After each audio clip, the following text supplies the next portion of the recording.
ሰላምና ጤና በያላችሁበት ይሁን የቻናል ቤተሰቦች እንደምናላችሁ። የፋክት ፈርስት ነው። በዚህ ሰዓት መሰማትና መደመጥ ያለባቸውን አጫጭር ሀገራዊ እንዲሁም ዓለም አቀፋዊ ሰበር መረጃዎችን ወደ እናንተ እናደርሳለን። ከመረጃዎቻችን መካከልም ዶክተር ደብረጽዮን ገብረ ሚካኤል የፌዴራል መንግስትን ውሳኔ በአደባባይ በመናቅ ራሳቸውን የትግራይ ፕሬዝዳንት አድርገው ሲሾሙ፣ በመቀሌ ሰማይ ላይ ደግሞ የጦር አውሮፕላኖች እያገሱ ነው። ከተማዋ በድንጋጤ ጭር ብላለች። ንግድ ተቋማት ተዘግተዋል። ህዝቡ ቀጣዩ ሰዓት ምን ይዞ ይመጣ ይሆን በሚል ስጋት እስትንፋሱን ይዟል። ሰሜኑ ዳግም ወደ ደም አፋሳሽ ጦርነት ሊገባ ይሆን? ጀነራል ታደሰ ወረደም በሰላምና በጦርነት አፋፍ ላይ ነን ሲሉ ያስተላለፉት ሚስጥራዊ መልእክትስ ምን አንድምታ አለው? አሁን የደረሰንን እጅግ አንገብጋቢ መረጃዎች ወደ እናንተ እናደርሳለን። አሜሪካ ለኢትዮጵያ ቀይ ካርድ አሳየች። ለሁለት አስርት ዓመታት በኤርትራ ላይ ተጭኖ የነበረው ማዕቀብ ሊነሳ ነው። የትራምፕ አስተዳደር ከአስመራ ጋር ወዳጅነት ለመጀመር መወሰኑን የሚያሳዩ ሚስጥራዊ የሮይተርስ ሰነዶች ወጥተዋል። ይህ ውሳኔ በጠቅላይ ሚኒስትር አብይ አህመድ የባህር በር ጥያቄ ላይ ምን አይነት ተጽዕኖ ይኖረዋል? ዋሽንግተን ለኤርትራ ወገንተኛ የሆነችው ኢትዮጵያን ለመጫን ይሆን? በኃይል የባህር በር መፈለግን እንቃወማለን የሚለው የአሜሪካ ጠንካራ መልእክት ለቀጠናው አዲስ ጦርነት ይጋብዝ ይሆን? ፋክት ፈርስት እጅግ አንገብጋቢ መረጃዎች ወደ እናንተ ያደርሳል። የአርቲስት ሰራዊት ፍቅሬ የምርመራ መዝገብ በይፋ ተዘጋ። ነገ የሚጀመረው የክስ ሂደት አርቲስቱን ወደ ወህኒ ወስደው ይሆን ወይስ በዋስትና ያስፈቷል? በቢሊዮን የሚቆጠር ሕዝብ ገንዘብ በፊንቴክ ኢንቨስትመንት ስም ተመዝብሯል በሚል ተጠርጥረው ለሳምንታት በስር ላይ የቆዩት አርቲስት ሰራዊት ፍቅሬና ግብረ አበሮቹ ነገ ረፋድ በልደታ ከፍተኛ ፍርድ ቤት ይቀርባሉ። አቃቢ ሕግ በሚስጥር ሲያደራጅ የነበረውን ከባድ ወንጀል ክስ በመጨረሻ ተጠናቋል። አርቲስቱ የተከሰሰበት ወንጀል አዋጅ ምን ይላል? ነገ የአርቲስቱን ዋስትና መብት አግኝቶ ወደ ቤቱ ይገባል ወይስ ክሱ እየከበደ ወደ ማረሚያ ቤት ይሸኘዋል? መላው ኢትዮጵያን በጉጉት የሚጠብቀው የነገው ችሎት ውሎ ዝርዝር መረጃ ደርሶናል፣ ወደ እናንተ እናደርሳለን። አሜሪካ በኢራን ላይ የከፈተችውን ኦፕሬሽን ኦፒክ ፉሪ በይፋ መጠናቀቁ ተበሰረ። የውጭ ጉዳይ ሚኒስቴር ማርኮ ሩቢዮ ዓላማችንን አሳክተናል ሲሉ በዋይት ሀውስ መግለጫ ሰጥተዋል። አሜሪካ ከኢራን ጋር ወዳለው የሰላም ድርድር እየተመለሰች ነው ወይስ በሆርሙዝ ወሽመጥ ላይ አዲስ ጦርነት ሊቀሰቀስ ነው? 23000 ሰዎች የታገቱበት የባህር ላይ ሰቆቃ አሁን ያበቃ ይሆን? ፋክት ፈርስት አሜሪካ በኢራን ላይ የከፈተችውን ጦርነት ያቆመችበትን ድንገተኛ መረጃ ይዞላችሁ ቀርቧል። ኢራን እጇን መስጠት አለባት ሲሉ ፕሬዝዳንት ዶናልድ ትራምፕ ተናገሩ። ኦቫል ኦፊስ ለጋዜጠኞች መግለጫ የሰጡት ትራምፕ በኢራን ጦር የመጫወቻ ጠመንጃ ይዘው የሚኖሩ ደካሞች ሲሉ አጣጥለዋል። የኢራን ባህር ኃይልና አየር ኃይል ሙሉ በሙሉ ወድሟል ያሉት ትራምፕ ቴህራን ከሽንፈት በኋላ እጅ እንድትሰጥ ትምክህት ይዟታል ብለዋል።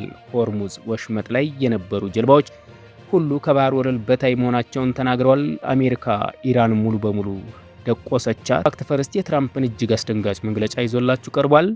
ቻናሉን ሰብስክራይብ፣ ቪዲዮ ላይክ እያደረጋችሁ መረጃዎችን እንድትከታተሉ በአክብሮት እንጋብዛለን። አሁን ወደ መረጃዎቹ እናልፋለን። አብራችሁን ቆዩ።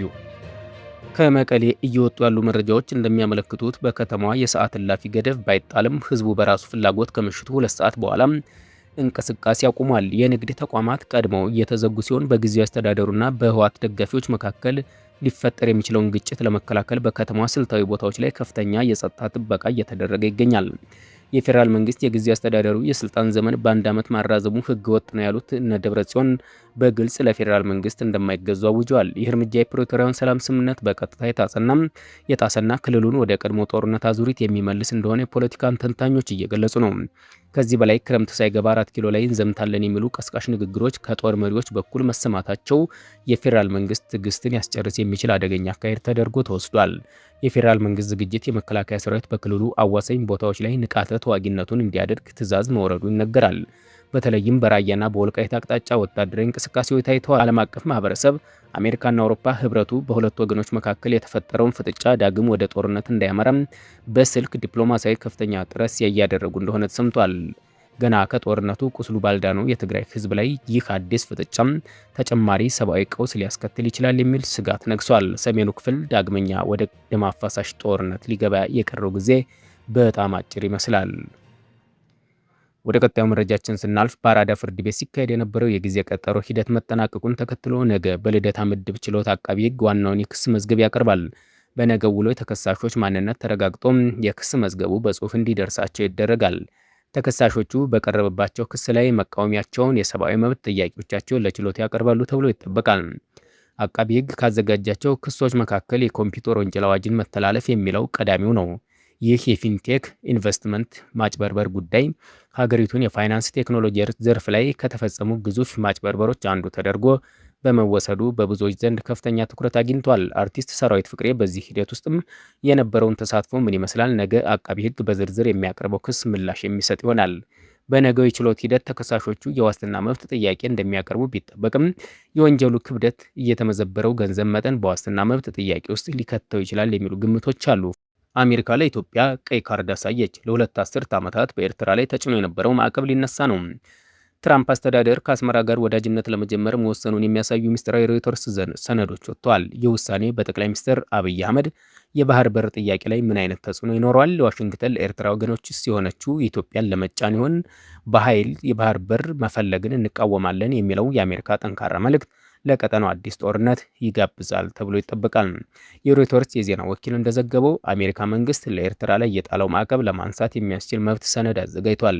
ይህ እርምጃ ዋሽንግተን ከአስመራ ጋር ያላትን ግንኙነት ለማደስ ያላትን ፍላጎት የሚያሳይ ሲሆን በተለይም የሆርሙዝ ወሽመጥ በኢራንና በእስራኤል ጦርነት ምክንያት መዘጋቱን ተከትሎ የቀይ ባህር ቁልፍ ቦታ ላይ የምትገኘው ኤርትራ ወዳጅ ማድረግ ለአሜሪካ የህልውና ጉዳይ ሆኖባታል። አፍሪካ ቀንድ ያሉ ዲፕሎማቶች እንደሚሉት አሜሪካ ማዕቀቡን ለማንሳት መወሰኗ ለኢትዮጵያ ግልጽ መልእክት ነው። ኢትዮጵያ ባህር በር ለማግኘት የምትወስደውን ማንኛውም የኃይል እርምጃ አሜሪካ እንደማትደግፍና ለኤርትራ ሉዓላዊነት እንደምትቆም የሚያሳይ ነው። ሮይተርስ በተመለከተው ሰነድ የባህር በር በኃይል ለማግኘት የሚደረግ ማንኛውም ሙከራ እንቃወማለን የሚል ጠንካራ ማስጠንቀቂያ ለኢትዮጵያ በተደጋጋሚ መስጠቷን ያረጋግጣል። ዎል ስትሪት ጆርናል ከሳምንት በፊት እንደዘገበው የፕሬዝዳንት ዶናልድ ትራምፕ አስተዳደር ከኤርትራ ጋር ያለው ግንኙነት ለማሻሻል ግምገማ እያደረገ ነው። የቀድሞ ፕሬዝዳንት ጆ ባይደን ለኤርትራ ባለስልጣናት ላይ የጣሉት ማዕቀብ ከአሁን በኋላ አያገለግልም የሚል አቋም በዋሽንግተን እየጎለበተ መጥቷል። ይህ ደግሞ በፕሪቶሪያ ስምምነት ማግስት ግንኙነታቸው ለቀዘቀዘው ለኢትዮጵያና ለኤርትራ አዲስ የፖለቲካ ትኩሳት ሆኗል። ወደ ቀጣዩ መረጃችን ስናልፍ የአሜሪካን የውጭ ጉዳይ ሚኒስቴር ማርኮ ሩቢዮ ማክሰኞ ዕለት በሰጡት መግለጫ ከ1 ዓመት በላይ የቆየው ወታደራዊ ዘመቻ ዓላማውን አሳክቷል ብለዋል። ዩናይትድ ስቴትስ ኢራን የኒውክሌር ጦር መሳሪያ ዝግጅትን ለመግታት ስትዋጋ የቆየች ቢሆንም አሁን ድረስ 408 ኪሎ ግራም የበለጸገ ዩራኒየም በኢራን እጅ መገኘቱና የሆርሙዝ ወሽመጥ በኢራን ቁጥጥር ስር መቆየቱ ግን በዘመቻው ያልተመለሱ ትልልቅ ጥያቄዎች ሆነዋል። ሩቢዮ እንደገለጹት በሆርሙዝ ወሽመጥ መዘጋት ምክንያት ከ87 አገራት የተውጣጡ 23000 ሰዎች ለከፍተኛ ስቃይ ተጋልጠዋል፣ እየተራቡ ነው፣ ተጋላጭ ናቸው ያሉት ሚኒስተሩ እስካሁን 10 ሲቪል ማህበረሰቦች በዚህ ግጭት ምክንያት ህይወታቸውን ማጣታቸውን ይፋ አድርገዋል። አሜሪካ ሰኞ ዕለት የጀመረችው አዲስ ዘመቻ ዓላማው እነዚህ የታገቱ መርከቦችን ማስከፈት መሆኑ ተናግረዋል።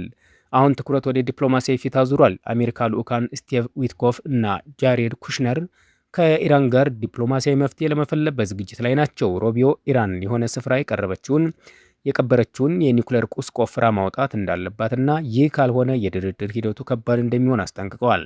ኢራን የእውነታውን እውነት የምትቀበልበት ጊዜ አሁን ነው ሲሉም አክለዋል። በመጨረሻም ፕሬዝዳንት ትራምፕ የኢራን ጦር አቅም የለውም ሲሉ ተሳልቀዋል።